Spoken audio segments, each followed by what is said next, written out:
Hello, and thank you for joining us today. Here on the Common Sense Gospel, we're in the middle of the crucifixion, with a 5-part series that gives us time to look at all of the things that are happening around Jesus and his disciples. We're looking at crucifixion itself as a form of execution, and how it was used, and who it was used on. Rome plays a big part in that, as the Jewish leadership are trying to get rid of the carpenter from Nazareth. We will soon see Judas Iscariot step into all of this mess and betray Jesus for 30 pieces of silver. Our encouraging words for the day come from John 14. John 14, verses 30 through 31. I will no longer talk much with you, for the ruler of this world is coming, and he has nothing in me, but that the world may know that I love the Father, and as the Father gave me commandments, so I do. Arise, let us go from here. Jesus begins in this verse to say, I will no longer talk much with you.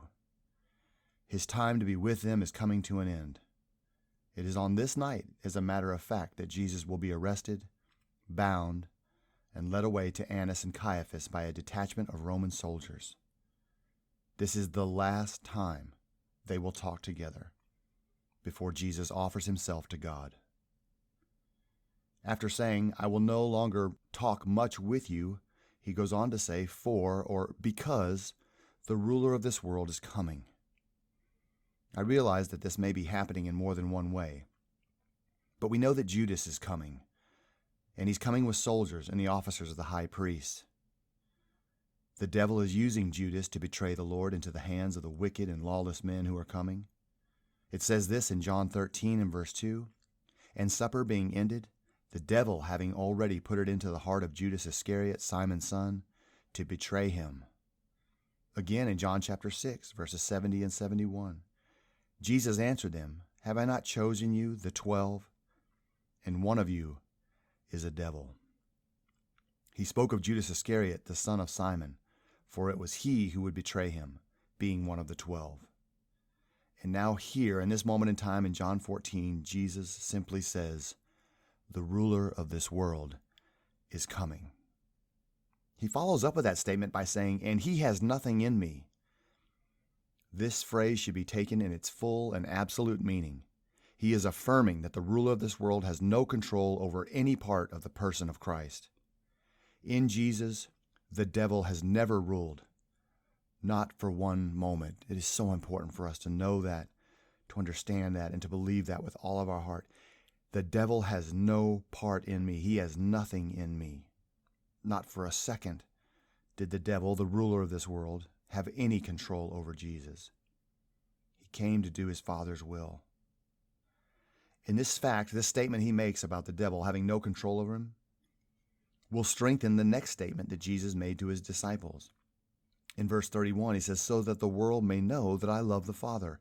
I will do what he has commanded me. Jesus is going to obey God no matter what. He has always lived this way, and again, we have confidence in that as we watch him. In John chapter 8 and verse 29, he says, the Father has not left me alone, for I always do the things that please the Father. As we watch all of this, we also know that Jesus is in full control. He is not the victim. He is the victor. He is in full control of everything that is taking place.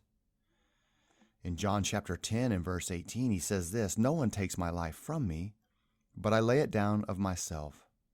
I have power to lay it down, and I have power to take it again.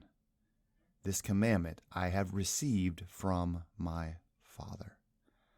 Over and over and over again, we see Jesus in full obedience to his Father, in full submission to his will. God has commanded him to give himself over to the coming events, so that the blood of the Lamb will be shed in order to take away the sin of the world. As Jesus moves toward this terrible end, we know for certain that he is doing this by his own free will. That's what obedience is. God the Father gave him commandment. God the Father told him what he must do, told him what he must say. But he stood on this earth as a man with his own free will to choose daily, every day, to follow and obey what his Father had given him to do. And he says to them, I will do this to show that I love the Father. That's a beautiful picture of what we're supposed to be and what we're supposed to look like. Jesus didn't just do a few things God asked him to do. Jesus obeyed to the point of death on the cross. Hebrews 5 and verse 8 says, though he was a son, yet he learned obedience by the things which he suffered. That is a very difficult verse to come to terms with. The only begotten Son of Almighty God learned obedience by the things which he suffered. We can't just say that we're obedient. We can't prove it by yelling and screaming how much we're willing to do what is right. Those things are proven in the difficult moments of our life, when we're actually suffering, that we still trust God, we still do things his way, and we do it because we love him, just as Jesus did. In the end of our reading, Jesus says, arise, let us go from here. He will now move to the place where he can be found by those who hate him, for his hour has come, and he will see this through. John 14:30-31. I will no longer talk much with you, for the ruler of this world is coming, and he has nothing in me. But that the world may know that I love the Father, and as the Father gave me commandment, so I do. Arise, let us go from here.